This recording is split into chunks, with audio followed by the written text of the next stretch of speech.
우리가 인생을 살아갈 때에 항상 우리의 삶의 목적이 분명해야 되는 것인데요. 그것은 바로 우리를 부르시고 택하시고 하나님의 자녀 삼으신 그 하나님의 놀라신 부르심에 대한 목적을 깨달아 알아야 되는 것입니다.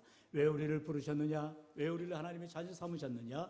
그것은 바로 하나님의 기쁨이 되기 위하여서 하나님께 영광을 돌리기 위함인 줄로 믿습니다. 그러면 언제나 우리가 하나님이 기뻐하시는 삶, 이와 같이 하나님 앞에 최선을 다하여 살아갈 때에 언제나 우리 하나님은 우리의 마음의 소원을 만족해 주시고 이루어 주시는 은혜를 주시는 줄로 믿습니다. 오늘도 말씀을 통하여서 우리의 인생길 가운데에 언제나 내 마음의 소원을 이루어 주시는 하나님 앞에 믿음으로 살아가는 귀한 삶이 되시기를 축원합니다. 그렇다면 오늘 다윗은요, 시편 37편을 통하여서 그의 인생이 언제나 하나님을 기쁘시게 하며 하나님의 목적을 위한 삶을 살아갈 때에 그의 마음의 소원이 이루어지는 것을 경험하게 되는 것을 봅니다. 어떠한 삶을 살았기에 그러한 하나님이 자기의 마음의 소원을 만족해 하시고 이루어 주시느냐, 세 가지로 우리가 살펴보게 됩니다. 첫 번째는 여호와 하나님을 의뢰하라라는 것입니다. 하나님만을 의지하는 삶, 하나님을 신뢰하는 삶을 다윗은 살았다 고백하고 있습니다. 우리 본문 3절 다 같이 읽어볼까요? 시작. 여호와를 의뢰하고 선을 행하라. 땅에 머무는 동안 그의 성실을 먹을거리로 삼을지어다. 아멘. 우리의 마음의 소원이 이루어지기 위하여서 가장 먼저 중요한 것은 바로 하나님을 의뢰하는, 다시 말하면 하나님을 믿고 의지하는 삶을 살아야 한다는 것입니다. 여러분, 우리가 땅을 살아가는 데 있어서 참으로 하나님을 믿고 의지하며 살아가는 것 결코 쉬운 일이 아니죠. 왜 그런가요? 그것은 바로 세상에서는 제멋대로 살아가는 인생들이 너무나 많아요. 그리고 자기가 옳다, 자기가 의롭다라고 주장하며 살아가는 인생들이 많습니다. 그렇기 때문에 우리가 선을 행하며 하나님을 의지하는 삶을 살기는 너무나도 버거운 것을 경험하게 됩니다. 왜요? 세상 사람들은 적당히 거짓말도 합니다. 그리고 사기도 쳐요. 여러분, 세상 믿을 거 하나 없음을 여러분 반드시 아시길 바랍니다. 여러분, 자기의 이익을 위해서라면 어떻게든 이용해 먹는 것이 세상의 그런 속성입니다. 그러나 우리들도 함께 세상과 섞여서 살아가지만 우리들도 똑같이 그 사람들이 우리에게 거짓말을 했다고 해서 거짓말을 했을 됩니까? 우리가 사기를 쳐요? 우리가 정직한 삶을 살지 않아요? 여러분, 그럴 수는 없는 것입니다. 왜요? 우리는 하나님을 믿는 믿음의 사람들이 때문인 줄로 믿습니다. 사랑하는 성도 여러분, 오늘도 우리가 하나님을 믿고 의지하며 살아간다면 우리는 갈등할 수밖에 없는 것입니다.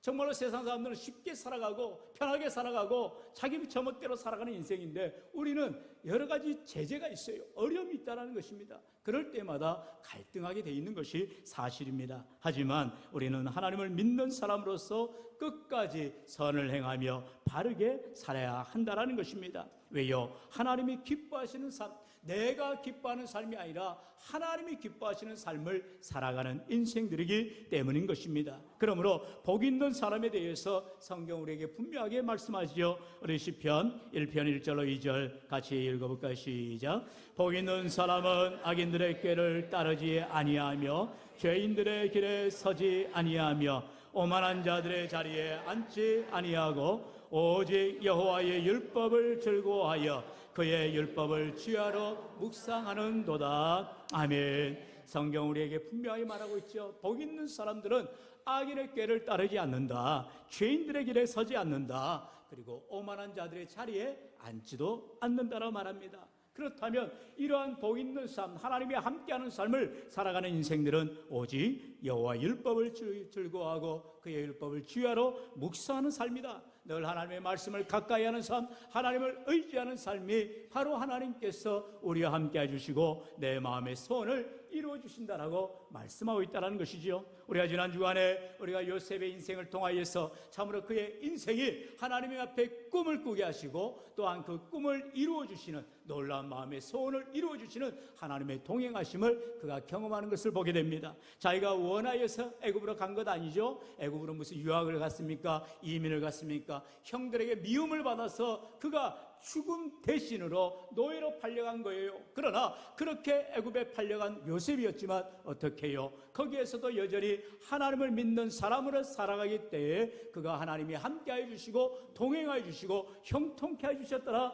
말씀하고 있는 것을 봅니다. 비록 우리가 삶의 굴절을 만나고 어려움을 당하고 세상 가운데에서 고난을 당한다 할지라도 그것 가운데도 여전히 하나님이 함께 하심을 믿고 믿음으로 살아갈 때에 하나님이 동행하여 주시고 형통케 해주시는 은혜가 있는 줄로 믿습니다. 그럼 우리는 이 세상 사람들이 하는 것처럼 당장 눈앞에 이익에 우리가 자꾸 흔들려서는 안 된다는 거예요. 세상의 성공과 실패에 흔들려서는 안 되는 것입니다. 무엇입니까? 오직 주님을 의지하며 나아갈 때에 하나님께서 반드시 우리를 형통케 하시는 성공케 하시는 인생임을 기억하시고 늘 주님 의지하며 살아가는 저와 여러분 되어야 할 줄로 믿습니다. 우리 예수님께서 우리에게 권면하시셨죠. 바로 마태복음 7장 13절 14절 말씀 같이 읽어볼까요? 시작. 좁은 문으로 들어가라. 멸망으로 인도하는 문은 크고 그 길이 넓어 거리로 들어가는 자가 많고 생명으로 인도하는 문은 좁고 길이 협착하여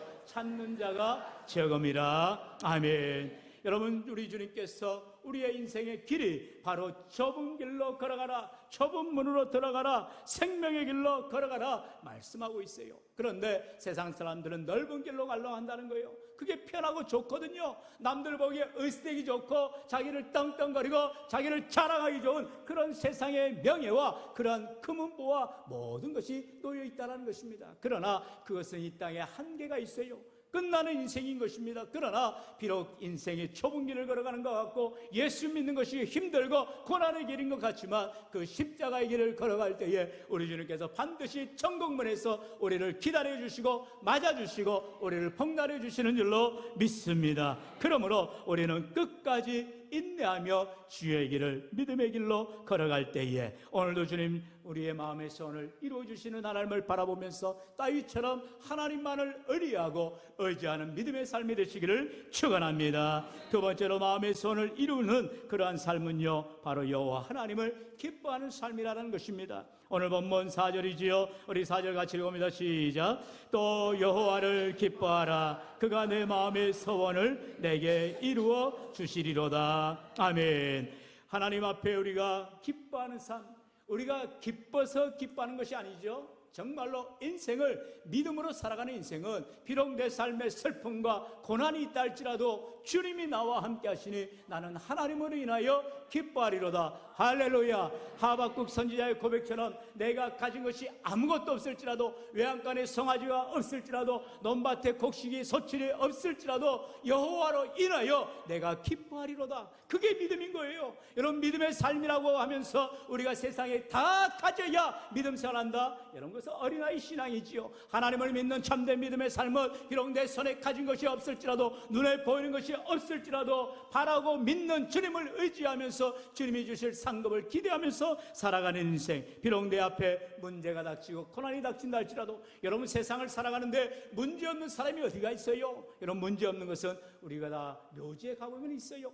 묘지 가면 아무런 문제가 없죠. 그러나 살아있는 우리에게는 언제나 문제가 닥치고 고난이 닥치고 어려움을 만나게 돼 있다는 것입니다. 문제는 뭐예요? 그 문제를 만났을 때, 어려움을 당했을 때, 고난을 당했을 때에 우리가 어떤 마음의 태도와 믿음의 자세를 가지고 나아가냐는 거죠. 그래서 잠언서를 통하여서 우리에게 권면합니다. 마음을 지키라라는 거예요. 우리 잠언 4장 23절 다 같이요. 시작. 모든 지킬 만한 것 중에 더욱 내 마음을 지키라. 생명의 근원이 이에서 남이니라. 아멘. 세상에서도 작심삼일이라 말하죠. 마음먹기에 달려있다고 말하지만 어디 세상에 마음먹은 대로 되는 인생이 있습니까? 절대로 그럴 수가 없습니다. 하지만 오늘 성경 우리에게 말씀합니다. 주님과 함께하는 마음, 주님이 내 마음을 지켜주실 때에 그 마음이 지켜지게 되어지고 생명의 근원, 주님이 우리에게 생명을 주시고 은혜를 부어주시는 줄로 믿습니다. 바로 사도 바울의 인생이 그와 같았죠. 비록 복음을 전하다가 원치 않는 감옥을 갇히게 되는 사도 바울,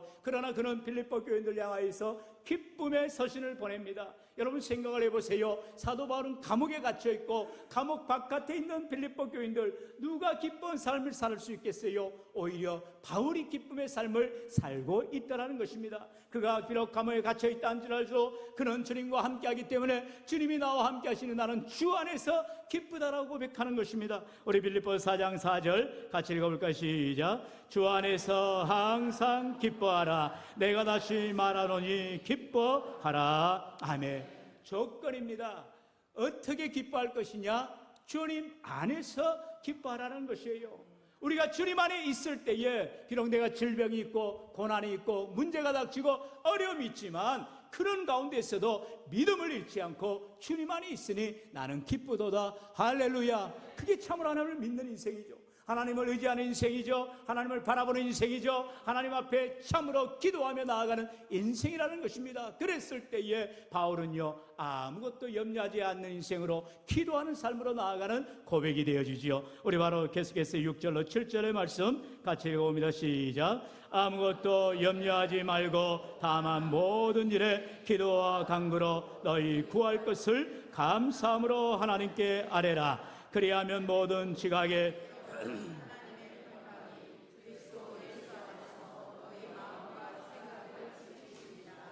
아멘. 우리의 마음을 지켜주시는 분 오직 주님 한 분뿐이에요. 여러분, 우리 주님이 우리의 마음을 지켜주지 아니하시면 사단 마귀가 언제 갑자기 와서 우리를 채가게 되고 유혹하고 넘어뜨리게 되어지는 것입니다. 우리가 새벽마다 이제 사사기의 말씀을 다시 한번 강해로 함께 은혜를 나누는데요, 사사기에는 구원사의 계속 순환적인 구조로 되어 있습니다. 6번에 걸쳐서 계속해서 순환되어지고 있음을 봅니다. 거기에 보면은 하나님께서 먼저 그들이 죄악 가운데 가야 되는 인생들, 범죄하던 인생들을 우리 하나님께 회개하며 나아갈 때에 그들을 구원하시죠. 바로 사사들을 보내서 하나님의 백성들을 구원하십니다. 그래서 평안한 시대가 됩니다.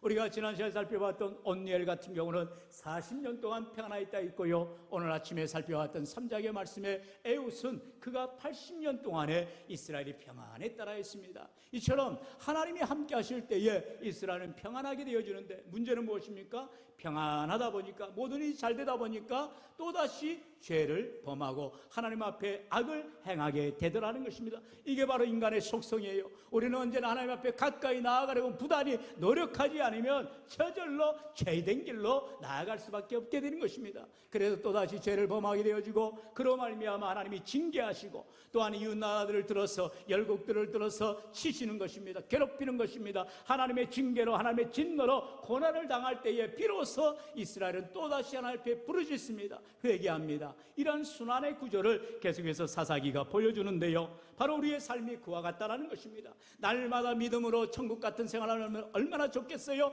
그러나 이 땅은 천국이 아닙니다. 이 땅 우리가 발을 디디고 살아가는 인생이기 때문에 죄의 유혹과 악된 소굴 가운데서 우리는 믿음으로 살아가야 되는 변별력 있는 삶이 되어야 된다는 것입니다. 그럴 때에 하나님을 의지하는 인생이냐 하나님을 의지하지 않는 인생이냐에 따라서 하나님이 함께 하시고 그 마음의 소를 이루냐 이루지 않느냐의 차이가 나게 돼 있다는 것입니다. 그러므로 우리가 하나님 안에 거할 때에, 주님 안에 거할 때에, 주의 말씀을 붙들고 살아갈 때에 우리의 모든 형편과 환경 가운데에 인도해 주시는 주님만 바라볼 수 있기를 축원합니다. 이와 같은 아무리 힘들고 어려운 일이 있다 할지라도 세상 사람들이 그렇게 말해요. 다 지나가리라. 뭐가 지나가요? 계속해서 지나간 것 같지만 또다시 닥치고 더 큰 어려움이 닥치고 더 큰 문제가 닥치게 되어 있습니다. 내 힘으로 해결하려 할 때는 전혀 이길 힘이 없다는 거예요. 그렇기 때문에 믿음의 눈을 들어서 우리의 전능하신 하나님, 우리와 함께 해주신 주님을 바라보시고 주님 앞에 믿음으로 나아갈 수 있기를 축원합니다.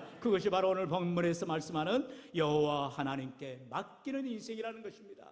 하나님 앞에 의지하는 인생, 하나님을 기뻐하는 인생은 하나님 앞에 모든 것을 맡기는 삶을 살아가게 되는 줄로 믿습니다. 우리 본문 5절로 6절 다 함께요. 시작. 내 길을 여호와께 맡기라. 그를 의지하면 그가 이루시고 내 의를 빛같이 나타내시며 내 공의를 정오의 빛같이 하시리로다. 아멘. 우리가 살펴보지는 않았지만 예전에 우리가 기도원에 대한 메시지를 통하여서 왜 하나님께서 당시에 수많은 미디안의 군사들이 쳐들어올 때에 이제 이스라엘 군사들도 모집을 했을 때에 수만 명이 모이게 됩니다.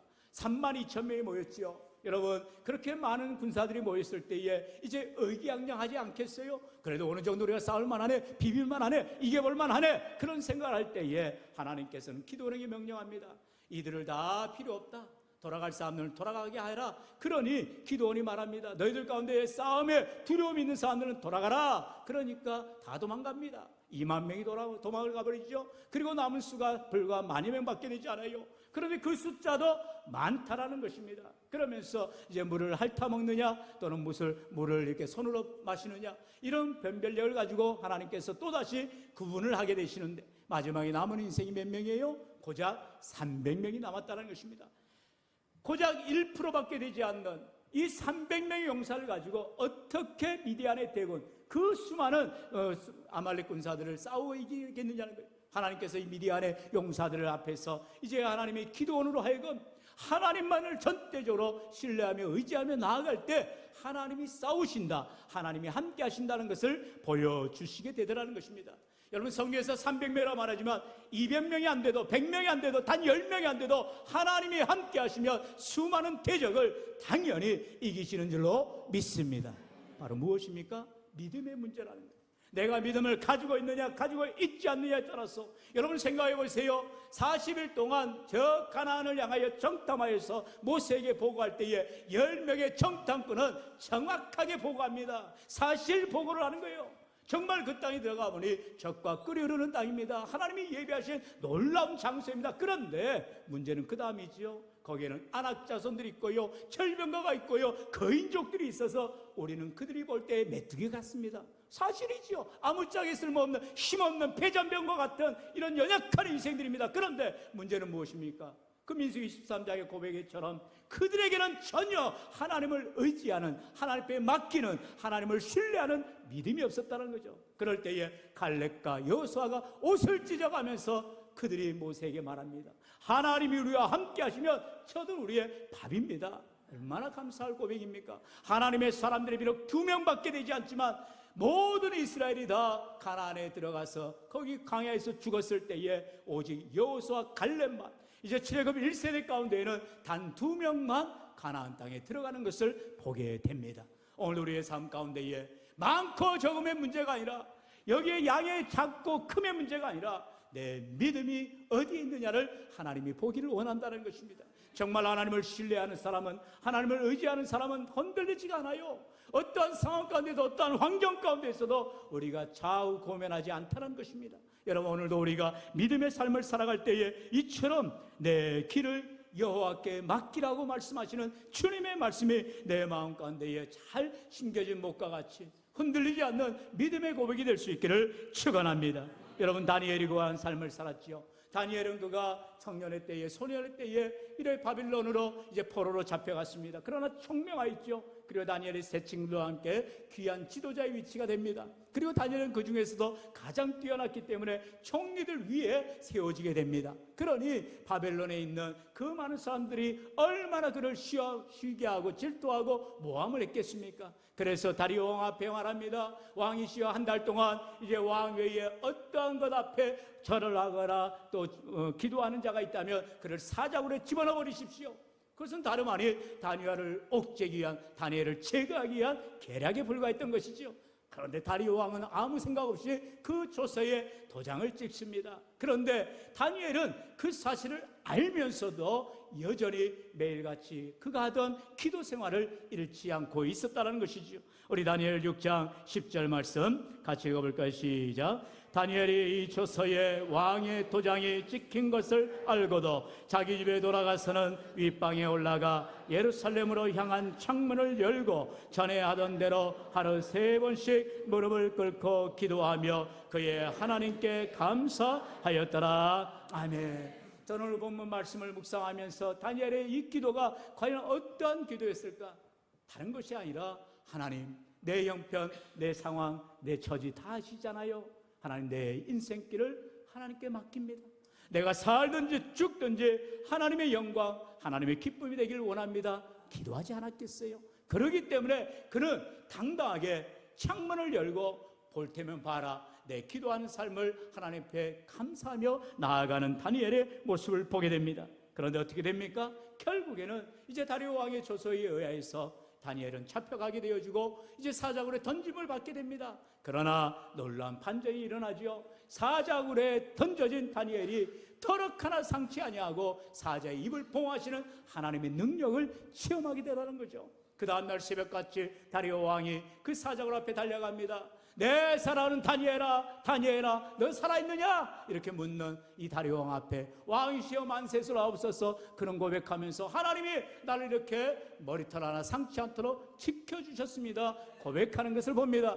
여러분, 오늘도 우리가 하나님을 의지하며 하나님 앞에 믿음으로 기뻐하는 삶으로 하나님 앞에 맡기는 내 인생을 의지하는 삶을 살아갈 때에 다니엘처럼 하나님의 모든 위기를 이기게 하시고 승리케 하시는 은혜가 있는 줄로 믿습니다. 하나님 거기서 끝나시는 게 아니죠. 이제 악한 자들을 다 싸그리 잡아다가 이 다니엘을 모함하였던 자들, 그 신하들과 그 가족까지, 처자들까지 다 잡아다가 사자굴에 집어던지게 합니다. 땅에 떨어지기도 전에 사자들이 점프해가지고 그 신하들을, 그 처자들 다 뼈를 으스러뜨려 버렸다라고 말하고 있어요. 사자가 가짜가 아니었다는 거죠.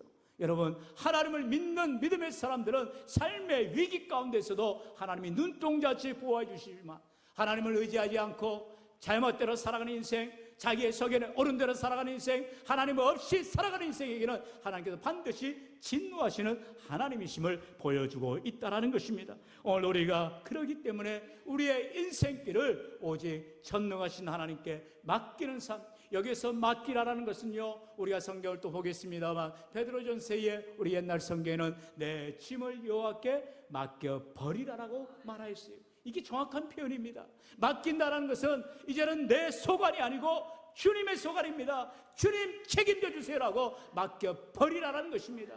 여러분, 영어 속담에 The dice is cast라는 단어가 있어요. 그 단어가 무슨 말입니까? 주사위는 던져졌다는 거죠. 하나님께 내 인생을 맡긴 인생은 하나님께서 내 삶의 축복의 삶으로, 은혜의 삶으로 인도해 주시는 줄로 믿습니다.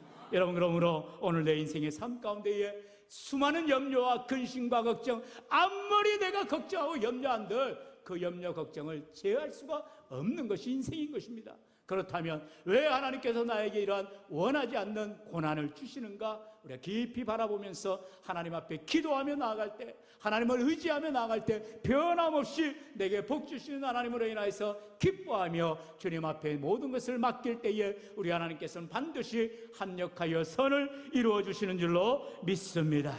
우리 마지막으로 세 구절을 함께 볼 텐데요, 꼭 여러분 기억하시길 바라면서, 먼저 제가 시편 55편 22절 먼저 말씀할 때 따라합니다. 내 짐을 여호와께 맡기라. 할렐루야. 성경은 내 짐을 여호와께 맡기라라고 말씀하십니다. 잠언 16장 3절 따라합니다. 너의 행사를 여호와께 맡기라. 우리의 모든 일들을 하나님께 맡기라라고 또다시 말씀하십니다. 마지막으로요, 베드로전서 5장 7절 너희 염려를 다 주께 맡기라. 할렐루야.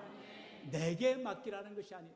나는 맡을 수도 없고 이 짐을 지고 나갈 수도 없습니다. 그러나 하나님께 맡길 때에 우리 하나님이 내 모든 짐을 져주시고 수고하고 무거운 짐진 자들아 다 내게로 오라, 내가 너희를 쉬게 하리라 말씀하신 주님께서 십자가 지시기까지 우리를 위하여서 모든 죄를 짊어지시고 해결해 주시고 참된 자유와 은혜와 복을 저 여러분에게 부어 주시는 줄로 믿습니다. 그러므로 이 시간 오직 하나님만 의지하며 하나님으로 인하여 기뻐하며 하나님께 모든 인생길을 내어 맡기며 마음의 소원이 이루어지는 놀라운 축복의 삶, 은혜의 삶이 되시기를 주의 이름으로 간절히 축원합니다. 축원합니다.